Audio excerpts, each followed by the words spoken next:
What do you think Jesus actually thinks about the church? You've probably got your opinions on it. I've got mine, but wouldn't it be nice to know what Jesus actually thinks? Well, in this video, we're gonna uncover the truth about what Jesus would say if he could say anything to the church today. Well, Corey, how is that possible? I'll show you. But first, hi.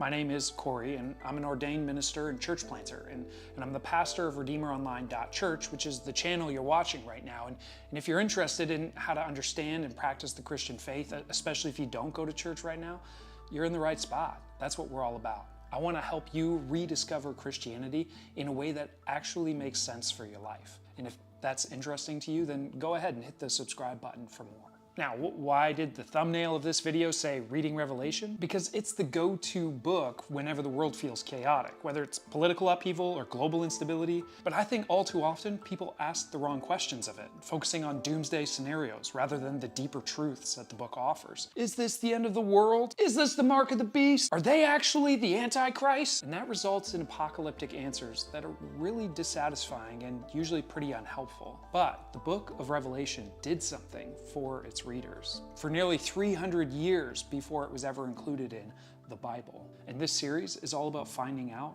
if it can do that same something in our seasons of chaos and confusion. We left off last time with this fever dream of a cosmic Christ, ready to do battle against evil in the unseen realm and bring judgment on the earth, and to be present with the church. It's an image of Jesus that was designed to inspire courage in the original readers of the text. And now, knowing that he's present, Jesus has something to say to those churches. And while he's going to address specific churches in specific cities, John chose to have 7 addresses, which is an apocalyptic number of completeness, meaning that his words are going to be for the whole church in all times and places. And you'll recognize as we go through each one of these messages that Jesus ends up critiquing issues that have plagued churches for centuries. Each church receives a similarly structured address. First, Jesus identifies himself with some aspect of the cosmic description from the end of Revelation 1. Then he'll offer an affirmation, then some critique, then a warning, and then a promise. His first address is to the church in Ephesus. These are the words of him who holds the 7 stars in his right hand and walks among the 7 golden lampstands. I know your deeds, your hard work, and your perseverance. I know that you cannot tolerate wicked people, that you have tested those who claim to be apostles but are not, and have found them false. You have persevered and have endured hardship for my name and have not grown weary. That's the affirmation. Hey, you hold fast to the truth, to right doctrine. You're passionate about making sure everyone knows what the right things are to believe. And that's not a bad thing. I mean, what you believe about God, about yourself, about the world, it has a big impact on how you choose to live in the world and how to handle suffering. Being careful about who you give influence to over your beliefs matters. And look, that's not easy, especially when rejecting a particular influence causes you hardship. So good on you.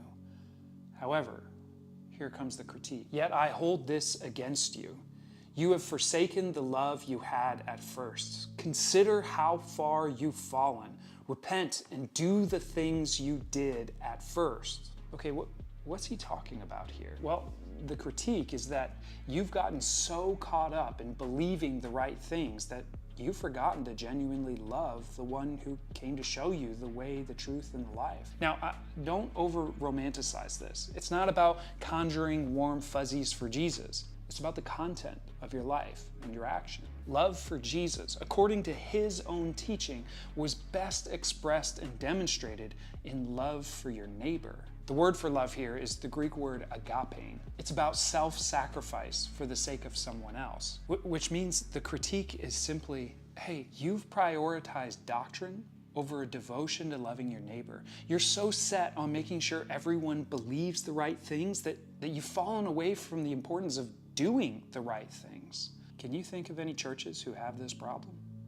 Hey, don't get me wrong, belief matters, but doctrine at the expense of doing is problematic. In fact, it's so problematic that Jesus says, if you do not repent, I will come to you and remove your lampstand from its place. Now listen, repent just means to turn around. It means stop going the way you're going, turn around and go this way instead. If you don't repent, I'll remove your lampstand, says Jesus. I'll remove your witness on earth. Now, I think this is wild.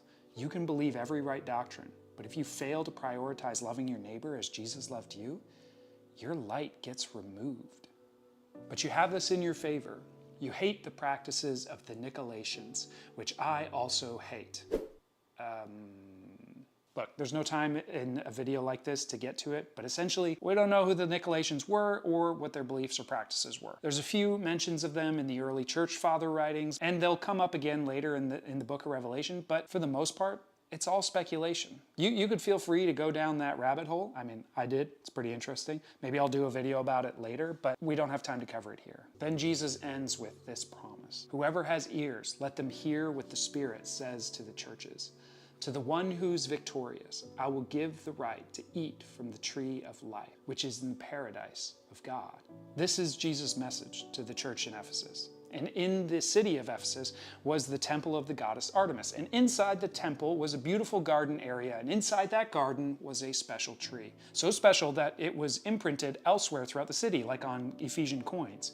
And if you were in trouble, say running from the law or something, you could go to that tree, and so long as you were there, you couldn't be arrested or have your life ended. Jesus takes that image of safety and repurposes it for the Ephesian church. The one who's victorious or who overcomes, I'll give the right to eat from the tree of life, which is in the garden of God.